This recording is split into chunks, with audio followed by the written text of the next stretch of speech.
Today I'm going to be painting an American goldfinch using acrylics. I'll demonstrate how I mix the different yellows of the finch, and I talk about the different techniques that I use. Along the way, I assess the painting at various stages and talk about what I need to do next to make it complete. I'm also trying out a couple new paintbrushes that have unique bristles. So let's get started.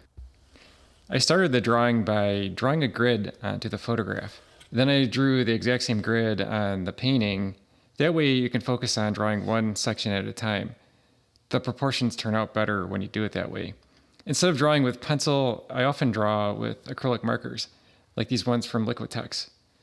They use the same pigments as regular paint. And what I do is I start off with a light color, like this off-white, and that's for the initial sketch.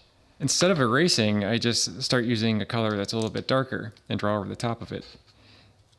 Kind of looks like a mess, but it doesn't really matter because I'm going to follow the black lines and not these lighter colors. The grid on the panel is just watercolor pencil, so I could just wet it and wipe it off. As long as the marker is dry, it won't smear. And I wouldn't use something like a solvent-based Sharpie because that will bleed through your paint. I think I'll tone the panel, and that will help downplay these browns and lighter gray colors. It also eliminates the white of the canvas, which makes it easier to work on top of. I have a really old bin of soft body acrylics, and I use these up when I tone canvases.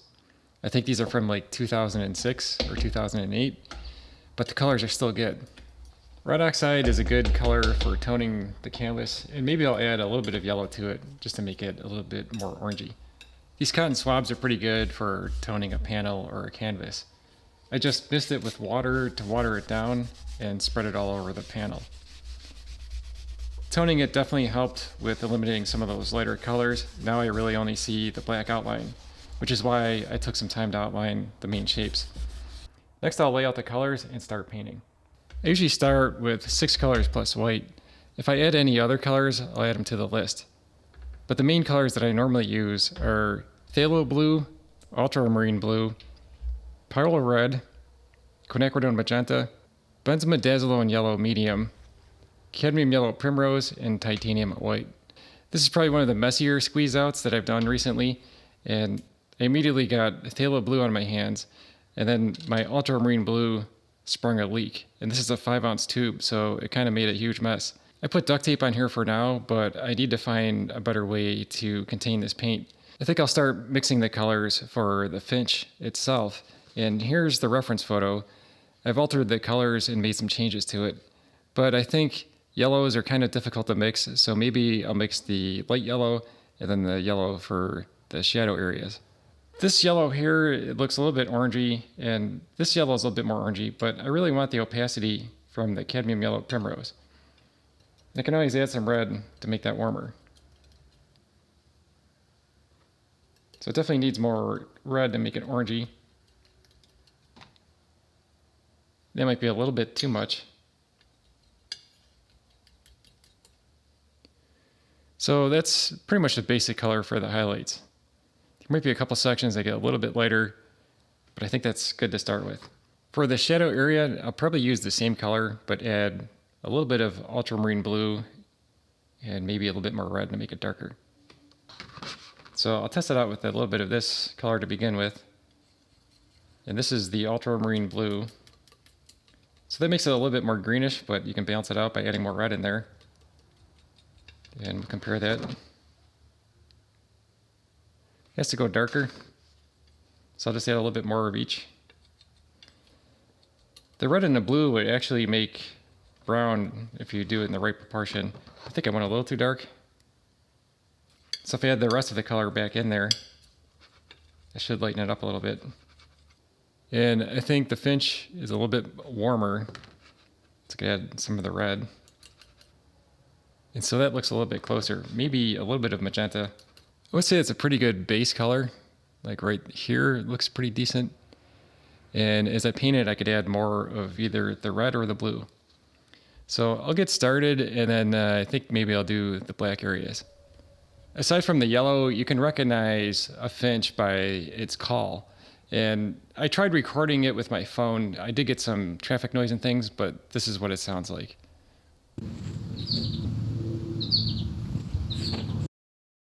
Some people say that the rhythm of that call sounds like potato chip, potato chip. Goldfinches also have a unique flight pattern where they flap their wings for a bit and then they coast. So there's this undulating flight path. It's like they're on a roller coaster or something. So that's another way you can identify them.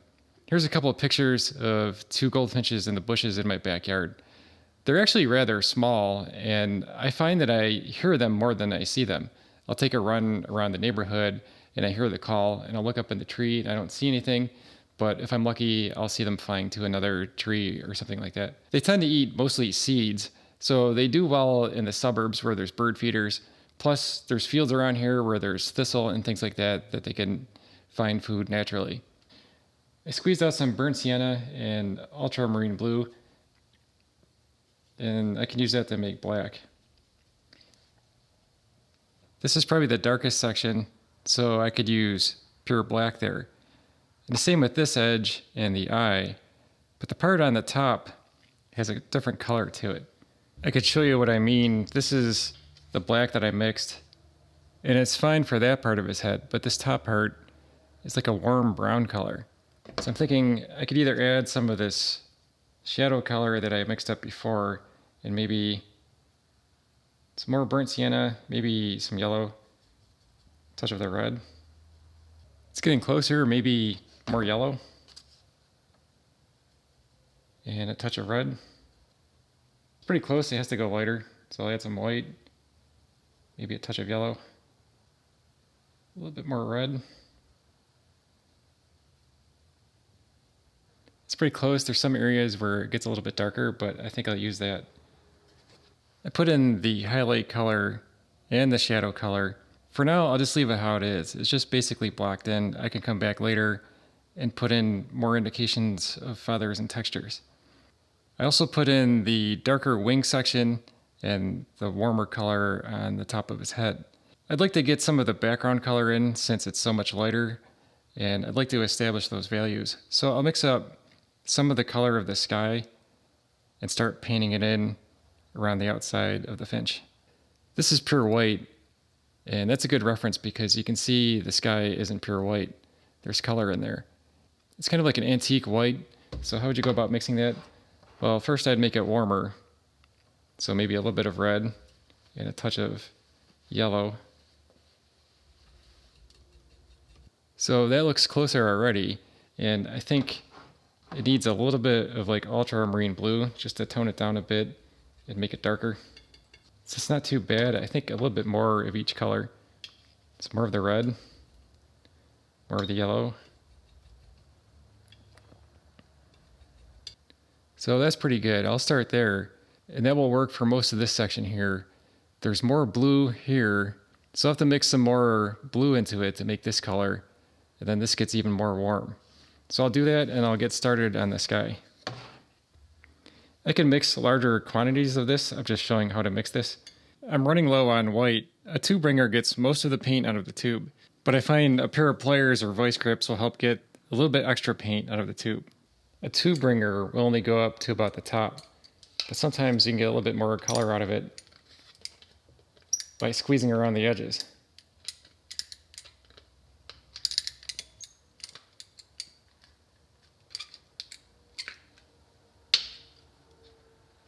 And then you can take a palette knife and get out the last bits. Maybe even take a brush in there and swish it around. A benefit of working on the sky first is that it forces me to focus on the negative shapes. Negative shapes are basically the shapes that are between these objects. So instead of focusing on painting the leaves, I focus on the shapes between the leaves. It seems like a small difference, but it does force you to think about what this shape actually looks like, rather than thinking about drawing the shape of a leaf. I've been using mostly this fan brush for the background, and it's useful because, for one, it's wider than a regular brush, so you can put in much larger shapes at once, and it's also good for blending. It's not really that good for cutting in around an object because it's hard to control the edges of it. I've been testing these brushes out. They're from Princeton. It's the Catalyst line, and they have what they call Polytip bristles. The difference is these bristles are a little bit thicker if you look at them under a microscope, and the polytip means that the ends kind of have like split ends. The benefit of that is that it should pick up more paint, which means you can get more out of each brush stroke. Now, if you compare that to a regular nylon brush like this one, this has finer bristles, but the ends of it are also a single point. Aside from the fan brush, I picked up a filbert and a flat. I'm still trying them out and trying to determine if the polytip makes a difference. I do find that the shorter bristles are stiffer, so if you work with thicker paint, you might like that. It seems like the fan brush has softer bristles. These paints have been here overnight and they're still wet because I misted it before I covered them up. Gold and open acrylics will stay wet in here for weeks as long as you keep it moist inside the palette. The paint is actually dry to the touch now. I can paint over the top of it without pulling up any of the other colors. I do think that the color of the sky could go a little bit warmer. I'll have to mix up some more of the warmer color that goes down here. I'm going to mix up some of this color for the area down here and work on completing the sky area. As I said, I might go back in and add a little bit more warmth to the sky, but for now I just want to block in the colors. I've got all the sky shapes filled in. Now I'll work on the leaves and the branches. The branches are one of the darker areas of the painting aside from the wings. So I'd like to get that in there before I adjust any other values. And I think that I chose the right color for toning the canvas because if I miss any of the spots on these leaves, it'll be this warm color showing through, which is pretty close to some of the colors that are actually in the leaves. I may be halfway through painting these leaves and branches. It might be a little confusing to watch because I seem to jump from one area to another, but I usually take a color from one leaf, and if I have it on my brush, I go over there and paint it on that leaf too. That way I'm not constantly switching brushes or washing them out. I do think it goes faster that way because you're not changing brushes out so often, but it might seem like it takes longer to come together because you're doing it in patchwork. I mixed up more of this background color. If you compare it to what's on the board, it's pretty close. The problem though is that when it dries darker. So it'll be about that dark. It dried much darker, and that's because the acrylic medium is milky when it's wet, but when it dries, it clarifies. So it's almost like a temporary white that disappears as it dries. The way to avoid this is to mix your colors lighter, and I could have taken some of this off-white color and kept it wet on my palette, and then match the wet color. That way, when it dries, it will dry to the exact same shade as what this was. But in this case, what I'll have to do is add some white to it, test it out on here, dry it, and see if it's the same color as what I had before.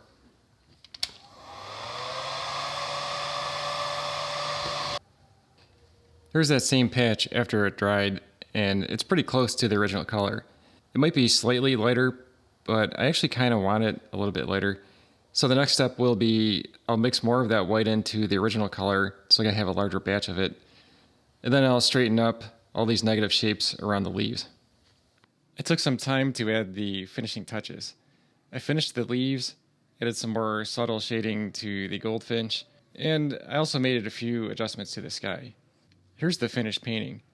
If you're interested in the original, I'll include a link in the description where you can check to see if it's available. Thanks for watching, and I'll see you in the next video.